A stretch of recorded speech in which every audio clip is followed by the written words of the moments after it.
2023, 2023. 2023이 이제 겨우 입에 붙은 것 같은데 끝났어요. 다 지나가 버렸어.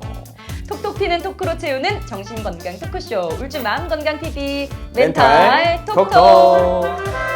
이제야 이 긴 문장이 저도 입에 착 달라붙었는데 2020. 이거요? 진짜요. 네. 저희가 네. 이 멘탈 톡톡 하면서 네. 막 처음에 맞춰왔을 때가 엊그제 같은데 벌써 2023년이 다 네. 지나가고 연말입니다. 시간이 왜 이렇게 빠를까요? 그러니까요. 그럼 이제 30대 접어드시는 거예요? 그러니까요. 네. 이제 막 40대 이제 그쵸, 이제 접어드시는 40대 접어드시고 앞에 4자로 바뀌시는 네, 거고. 30대 이제 참, 막 갓 넘으셨잖아요. 네. 이제 몰라, 피디님 10대신가요?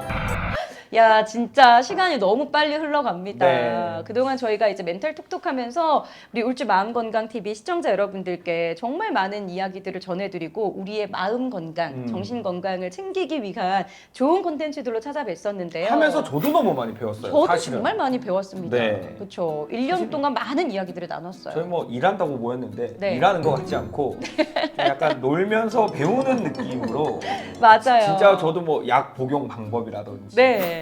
뭐 여러 가지에 관련돼서 너무 많이 배웠어요. 맞습니다. 네. 그리고 저희 커피도 끊었잖아요, 저희 그래서 오늘은 오후 커피 끊었잖아요. 오후 커피 끊고 따뜻한 차와 함께 하고 있어요. 이것도 네. 사실은 큰 변화입니다. 네. 그렇죠? 많은 분들이 또 도움을 주셨는데 오늘 네. 특별히 저희의 정신적 지지 네. 이제 막 40대로 접어드신 교수님과 얘기를 한번 나눠보도록 네. 하겠습니다. 교수님 안녕하세요. 오랜만에 봬요. 너무 반갑습니다. 네. 그리웠습니다. 그쵸, 아, 저희도 네. 그리웠습니다. 우리 이미경 교수님과 네. 오늘 함께 이야기를 나눠보도록 하겠습니다. 올 한 해 쭉 둘러보다 보니까 많은 분들의 마음 건강을 저희가 챙겨드렸는데 네. 이분들의 마음 건강을 좀 못 챙겼던 것 같긴 해요. 특수 교사분들에 대한 이야기를 좀 나눠보려고 해요. 네. 근데 교수님 지금 어떤 좀 상황인지 이런 교육의 어떤 여건이 어떤지 특수 아동들의 교육 여건이나 환경에 대한 이야기를 먼저 한번 나눠볼까요? 우리가 특수교육 대상자가 되면 대부분이 특수교육 대상자가 되는 아이들만을 모아서 교육을 하는 특수학교가 있고 네. 또 그거보다는 일반 학교에서 네. 일반 안에. 학급에 있다가 네. 특수학급에 가서 수업을 또 진행을 하는 일반 학급에서 네. 가는 특수학급에서 네. 교육을 받는 이런 친구들이 있습니다. 네. 그런데 얼마 전에 제가 어느 장애인복지관에서 하는 회의를 갔었는데요. 네. 거기에서 이 아이가 일반 학급의 특수 네. 학급에 있는데 네. 특수 학급에 있는 교사분이 이 아이들을 집중적으로 케어하는데 어려움이 있어서 네. 특수 학교로 좀 갔으면 좋겠다 라고 아. 얘기를 하고 네. 엄마 입장에서도 이 아이가 특수 학교에 가서 이 아이의 상황에 맞는 교육을 좀 받았으면 좋겠다라는 네. 욕구를 보이는데 네. 티오가 없대요.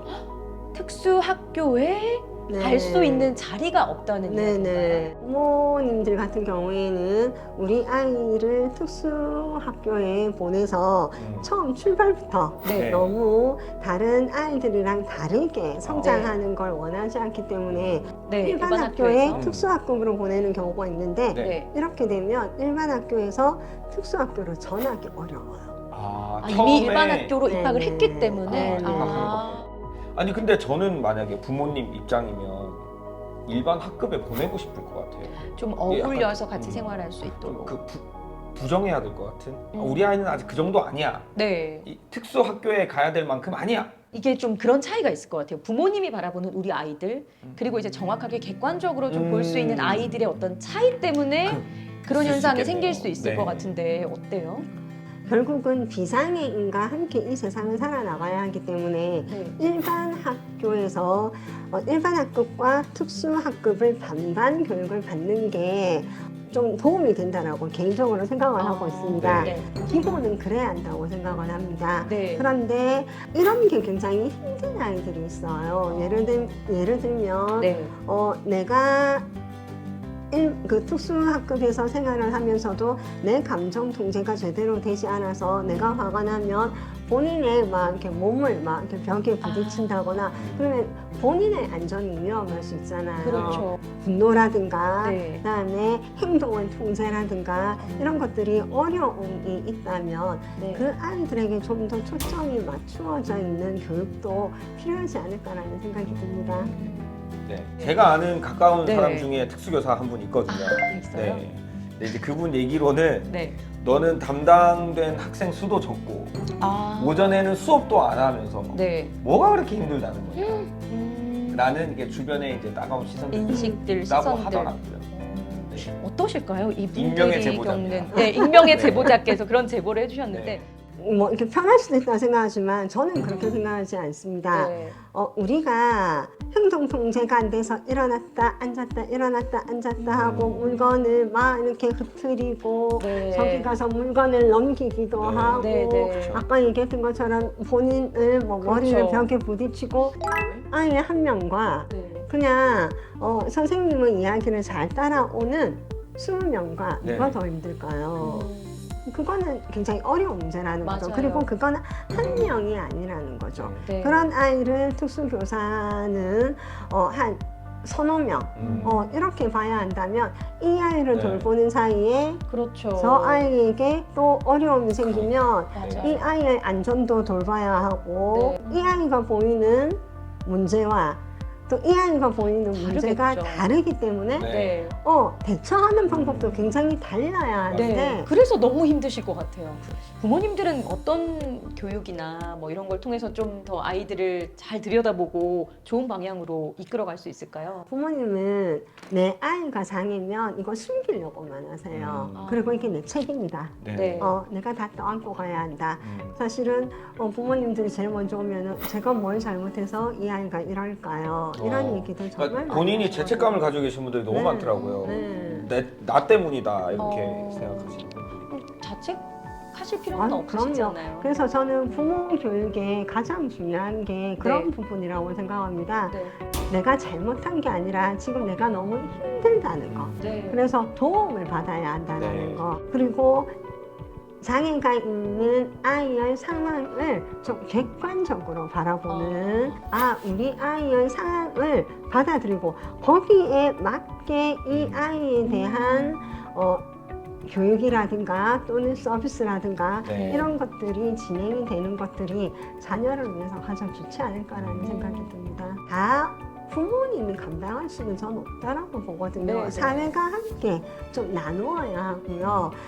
그리고 부모님들은 그런 사회가 나누어주는 이런 지원을 조금 수용하시면 좋겠습니다. 그래서 장애인 가족 지원 센터라든가 뭐 발달 장애인 지원 센터라든가 네. 이런 곳에서 부모를 위한 이런 교육이라든가 상담 이런 것들이 많이 준비되어 있거든요. 그래서 이런 것들을 조금 적극적으로 부모님들도 도움을 받으시면서 그 과정에서 아이를 케어하는 데 좀 더 도움이 되는 이런 정보들도 얻으실 수 있지 않을까라는 네. 생각이 듭니다. 그래서 내가 돌보면서 너무 지치면 나는 이만큼 돌보면서 힘들었는데 네.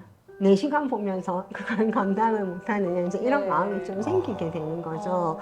그 이해가 또 안 되는 건 아니에요. 그쵸. 그 마음이. 네네.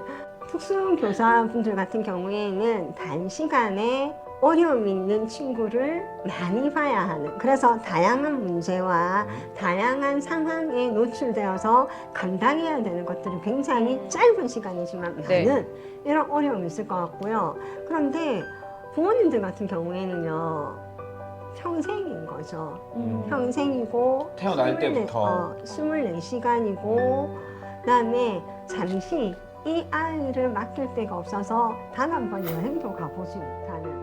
그렇군요.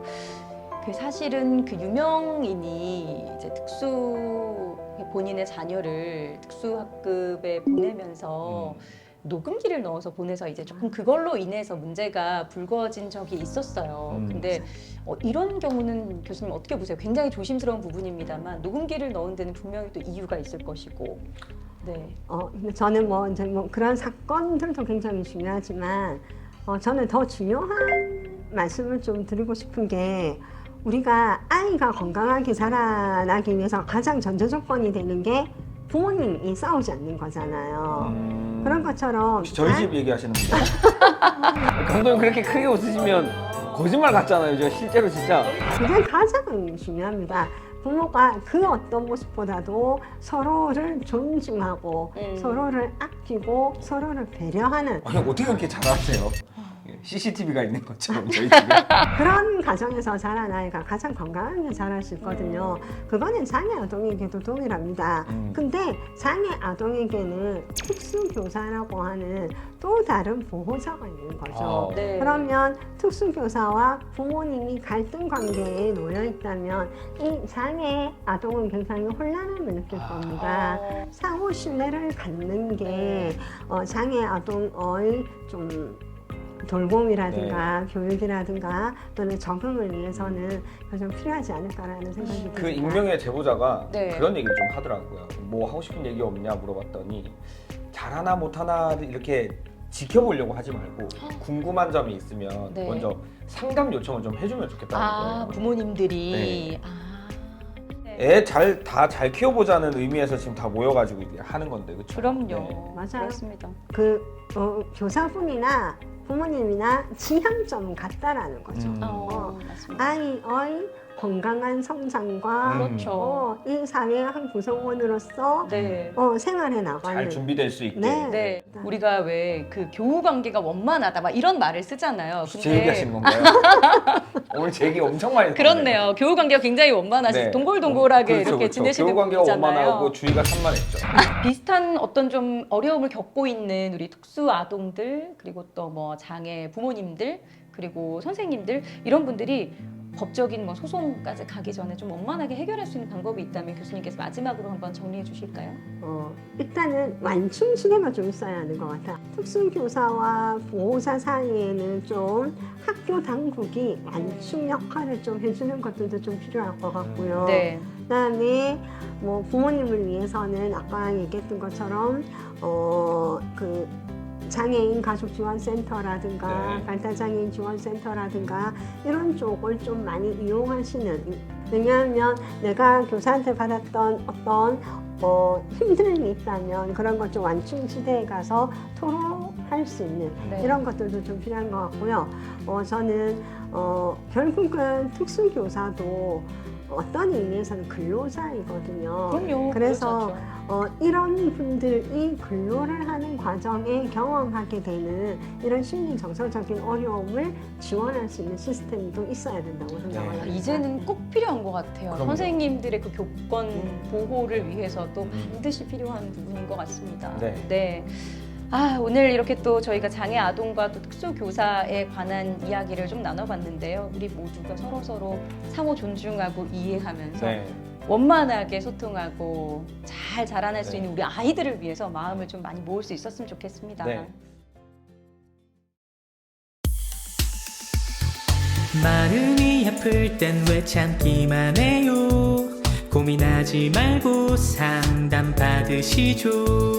정신건강 책임져줄 우리 쉼터 훌쭉은 정신건강복지센터.